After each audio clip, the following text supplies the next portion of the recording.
Morning. How's everybody doing? For those grieving at lost somebody, all my condolences to you and family, and may God give you the strength. It's not easy to lose somebody, you know, especially somebody close. To lose anybody, even a pet, it's not easy, but when it's somebody closer to you, like Milton, I'm extending, condolences to him and family and everybody else that lost somebody. It seems like these days, for a couple of years now, it seems like death is a new normal. Is like so much wake and condolences being extended. I remember when we were like coming up, you hardly used to have a lot of funeral. It used to be mostly older people, and I mean, one and two younger people used to die. But we got to think that I remember when there weren't a lot of motor vehicles on the road, they used to have a lot of accidents. Bicycle used to knock people down, and motorbikes and donkey cart was the thing. But a lot of people used to die from accidents and stuff like that. But then remember, because technology changed, and now is a lot of different things on the road and different road. Remember, you had one kid to cut the road to drive on, but now it's sad, like what happening all over the world, things happening all over the world. But my point is this morning is like, I just want to extend my gratefulness and thankfulness to a lot of people who used to help me out in Guyana where me and my kids. Things were really wrong sometimes. I have my sister in Guyana. She used to help me out, and I'm very grateful for that. Sometimes, she would extend her hand and, you know, couple friends I'm very grateful for. And I even have an aunt that, one time I went and asked her for some stuff and she made it a whole big scene. She always telling people, oh, I come and ask for a little rice or whatever, whatever. Your family's supposed to be there for you when you're down and out. As a young mom, you don't know what to do, you know. But um, I just want to say that being kind, it goes a far way. I remember when um we first moved when my mom took us to our grandmother to live. That's my father's mother, you know. And I used to be crying all a lot because I never wanted to stay. I always wanted to be with my mother. I think that time we were like in grade. I was supposed to be in grade one, and that's preppy. But then when I came to from St. Ambrose Primary, we used to go there. When I came to Eccles Primary, because my grandmother used to live in the park, Republic Park, more public or Nandi Park. The closest school were Eccles Primary because we had a lot of family used to teach there. Used to teach St. Anne's. I think we had a lot of them used to teach Peter's All Primary. So, because in my mind, Peter's All Primary would have been closer for us to go. But I guess because we had family and then family was living next to the school, my grandmother family, we used to like go over there sometime and sit down and wait for her or something. And well, at that time the sexual abuse had already happened. That was four when it happened. So that already passed and happened. So, like a lot of things used to go on. I used to want to be with my mother, crying as a little girl. The first daughter, but the second child, huh? So my what I'm trying to get at is like I used to cry every day. Every day I remember I used to cry. My grandmother used to put me to kneel down. She used to say, hey, smell this belt because you can get it. Smell it, smell it. Anyway, I had a neighbor used to come over and I used to hear she don't used to come over. She used to stay at the fence in Republic Park. Well, everybody know Honandi Park and Republic Park is like we used to call it big shot areas. It's residential and people who live there be very quiet. People like reserved and people a lot of them got money and stuff. The rich area. And you really used to see people out on the streets and all of that, So, um, I used to be in upstairs hearing her saying, "Give this to the little girl. Give this to the little girl." She would send books, bananas, and clothing and stuff. Give this to the little girl, like gifts and stuff. And it used to help calm me down, and I used to stop crying. That was God right there, right? And one day, I was thinking to myself in my little bitty mind, like, how is she so kind? I used to say, when I grow up, I want to be like her. I used to question my mind, in my mind, is there a school you got to go to learn to be kind? Because I never knew, you're little, you're thinking things. I'm just trying to say that being good and nice to a little child, it goes a far way. You don't know how that thing can impact that child. It's the same way like being bad and rude and treating somebody bad. It can impact that person, you know. And it starts at a very tender age. And it used to calm me down and I stopped crying. I started like, I mean, sometimes when my mother would come and visit, I would cry when she got to leave. But then the daily crying, I wasn't eating. I was just, and I didn't even know I was dealing with trauma or whatever happened. So as I grew, I find it like I have a soft spot if people come and tell me things. Like I just feel like sorry, like I don't want to hear people like going through stuff and all of that, you know. But I didn't even know that I had it within me. So sometimes, some people say things, I would reach out to them, whatever. You care about people.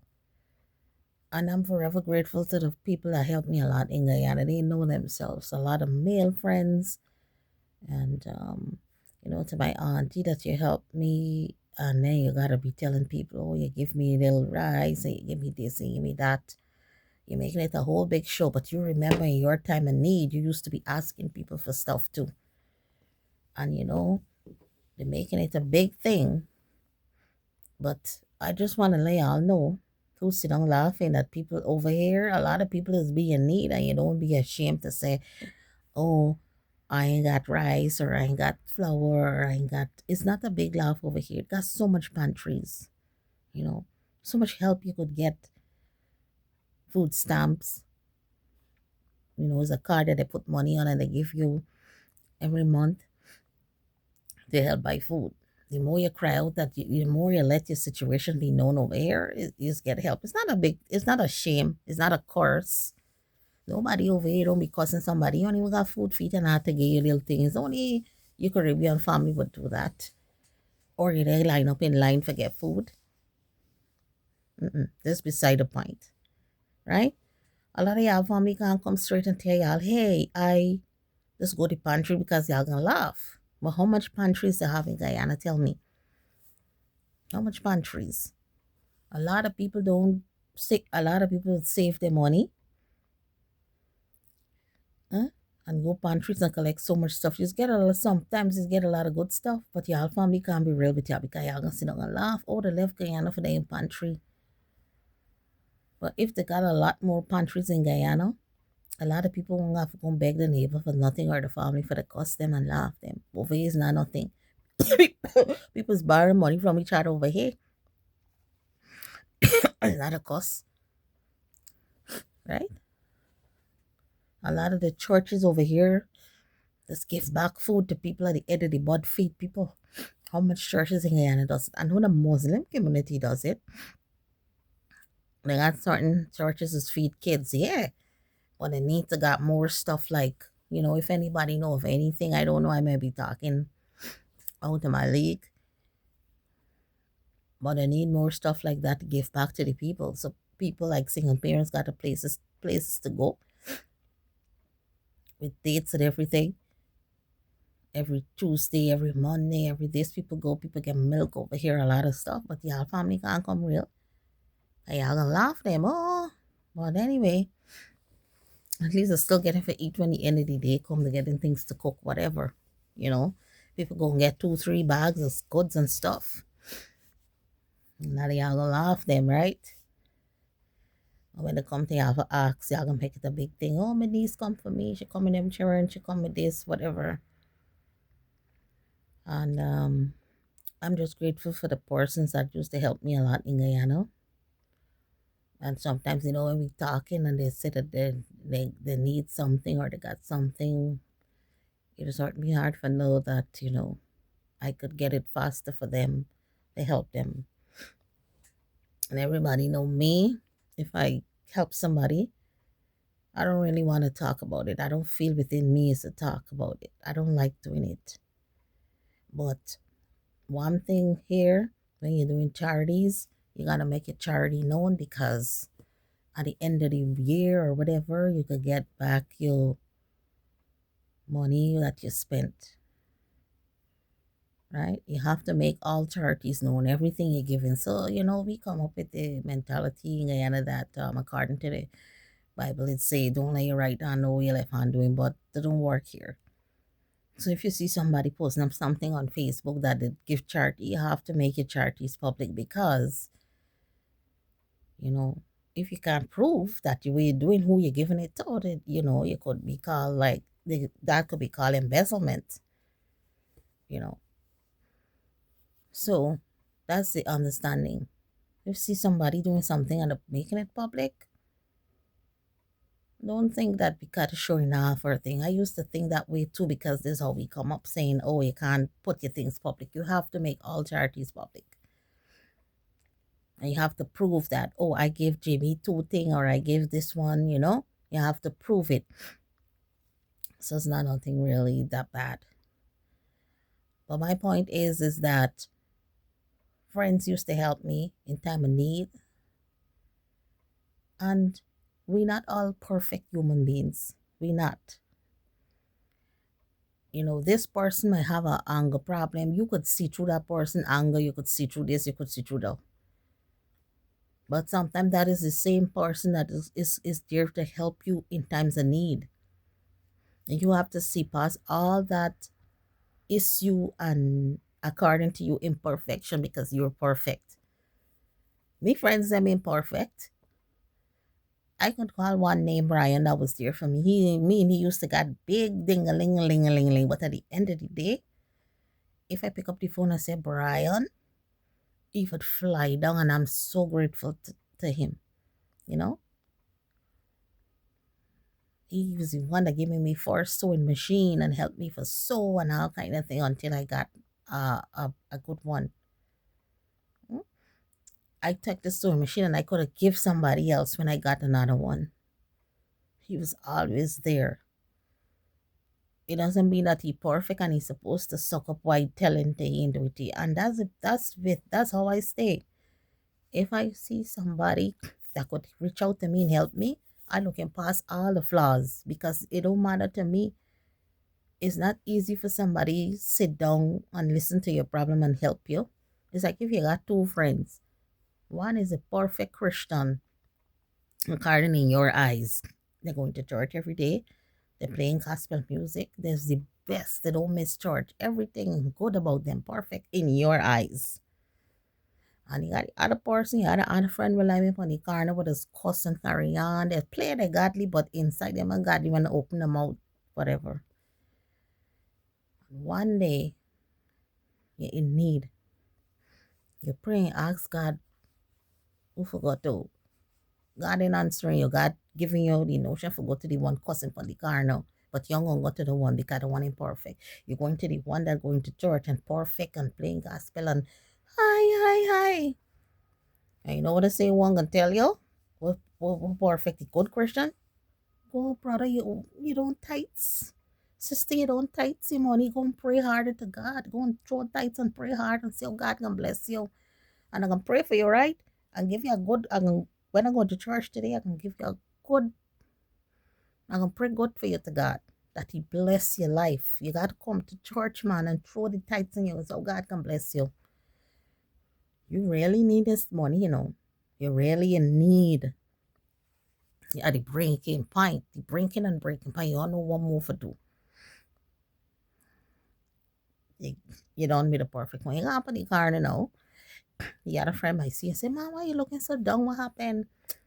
I started crying and said, man, I'm in a real tight situation. I don't know what to do. Maybe this person imperfect in your eyes because them and doing things according to your standard. All you know, the person take out the money and give you and say, man, look, hold this. Whenever you get it, back give me. Or you know what? Keep it. You get to take it and do what you got to do. Which one did God job?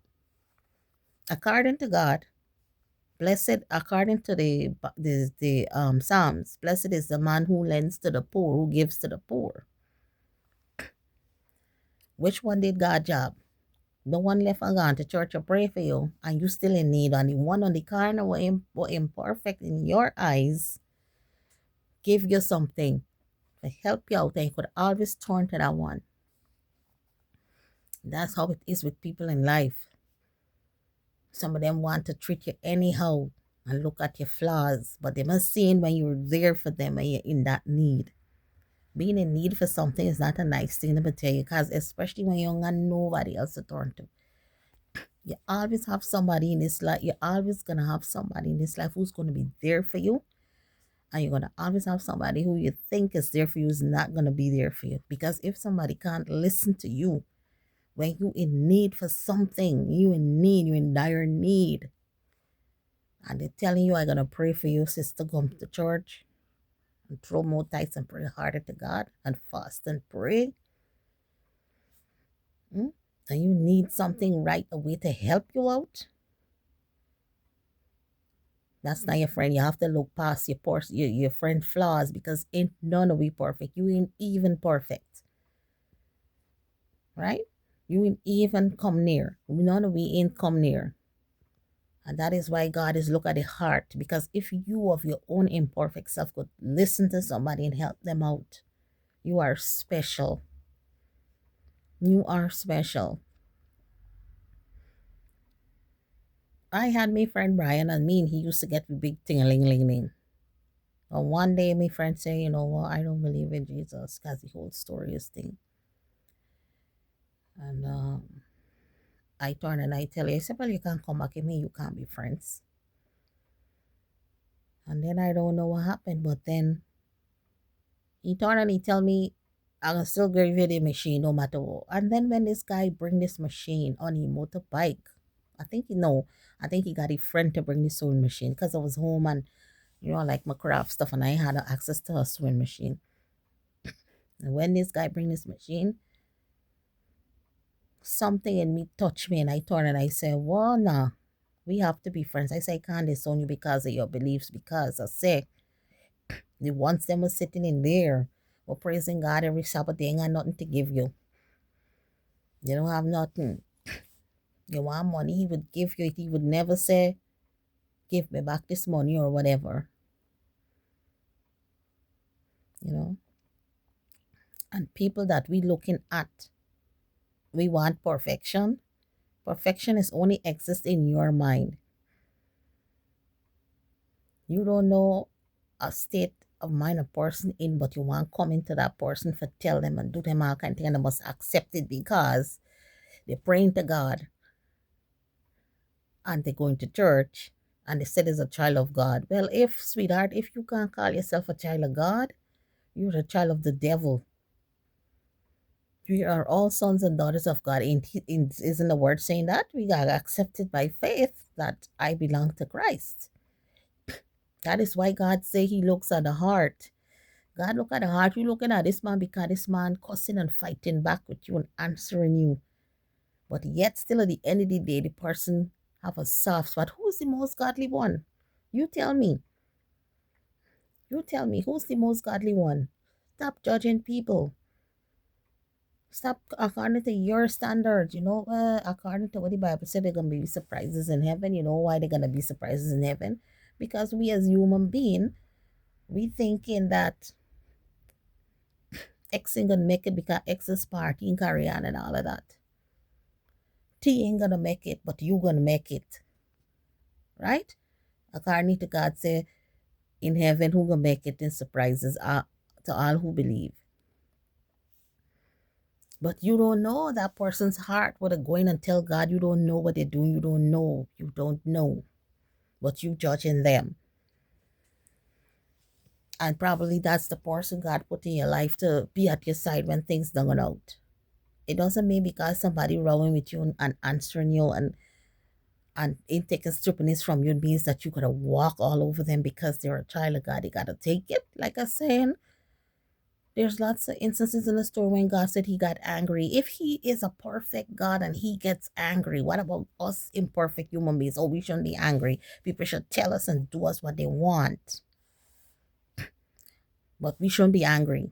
Jesus, according to the scriptures, beat the people out of the temple. And that's assault. Because if you go and try that today, if you go into the temple and you see people in doing what you want and you beat them, the person go to the station and report you, you'll get jail in your ass, right? But accordingly, he beat them, and he was perfect, right? He committed no sin according to the word. To those who believe. But us imperfect human beings, we mistake things when you come shine things to us. You have the problem. You's not somebody's supposed to be around.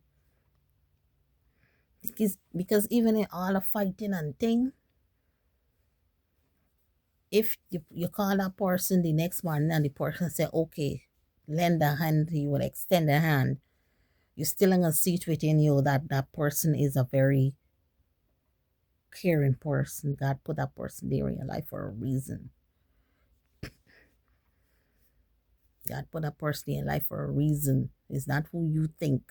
That's why you say the Lord surprises, because a lot of people who you think won't make it is going to be right there because you don't know deep down. Every time you take and you lend and give and listen to somebody, reach out to them. Sometimes even just listening to somebody, comforting them, it's a blessing you giving them, and you intend getting a blessing. Because he said it, once you extend your hand to somebody, the poor in time of need, he's gonna be there for you. He's lengthened your life. He's blessed you back with so much. Stop judging people because of the actions. Look at them action when you're in need for something. It's not easy for somebody just come and listen to your story and say something you don't even know if the person got to go into the savings or borrow it from somebody else to give to you. But you done telling yourself that they're not good because the attitude, how they're answering you and how they're talking and how they're going on. Huh? They say action speaks louder than words. Look at the simple act that they could say, look.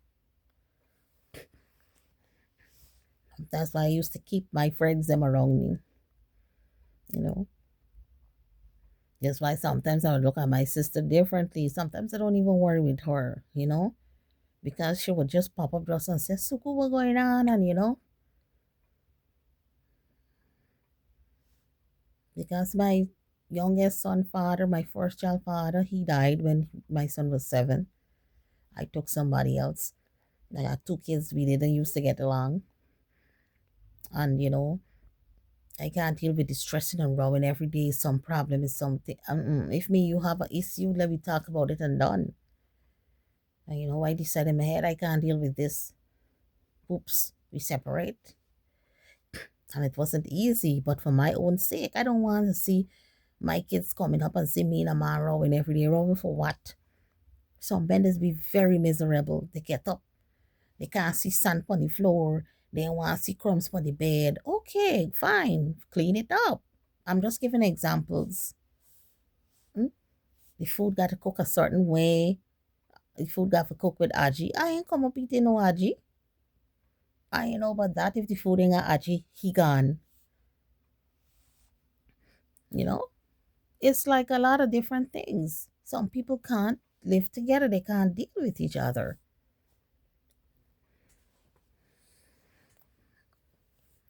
So that's my 2 cents for today. And for me, auntie will keep telling the whole world that I come at you and you help me out. Continue. But just box your brains for see if I was never there for you too. You know? Like I said, it's not my place to come here and talk things. Y'all box y'all brains and see that this bad person, this so evil person, that can never make it with God according to y'all eyes. That is so bad. And it's so evil. Check it up and see. We all here on this earth to help each other. Whether we want to talk or post about it. And I'm the person, if I come and I ask you for help, you give me help and you go and talk. I don't give a damn. I don't get what I want.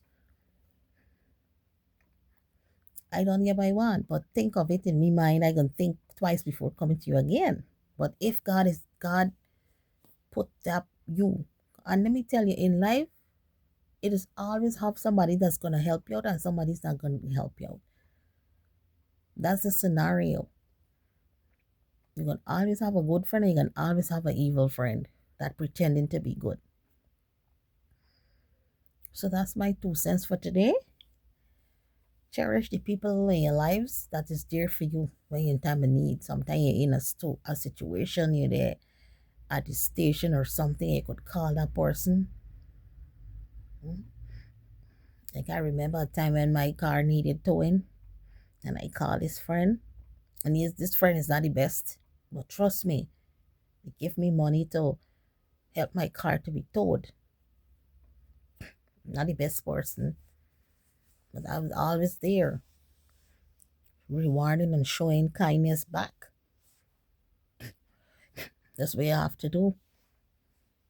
You're expecting that a person to be perfectly good and straight, and you could walk all over them and do them what you want, tell them what you want. People have feelings. People have feelings. So I wishing everybody a good day. Be kind to somebody.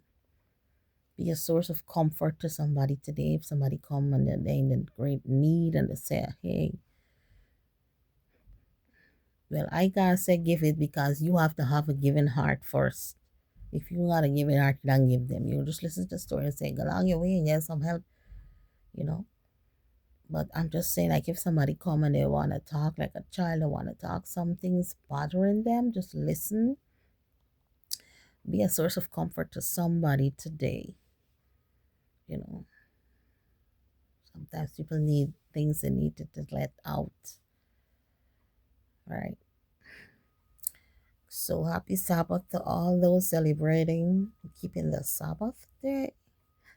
That's just my 2 cents for today. Care and treasure the people in your lives that is there for you in your time of need. Because needing something ain't easy, especially in a foreign country. You know, it's hard. Because here to see the trueness of people, see people you used to laugh and skin your teeth with back home. I would extend a hand to you when you're back home. Sorry for this. People, they change. They're not the same people. Mm? It's not the same. So if you got somebody that could help you out and keep it quiet, keep the lips together and then have to talk, oh God, I'm here and I give he this and I give she that and I give she children and I give the very nice. Because a lot of we don't want taking things from people and people got for broadcast. And if we feel like, well, that happened to me a lot. People gave me thing and cost me now kind of thing. But well, so y'all have a great day. Happy Sabbath again and enjoy your Saturday. Those of you who like doing good, keep doing good. Keep doing good. God is going to reward you tremendously. You know, don't worry what the people got to say. All right, bye.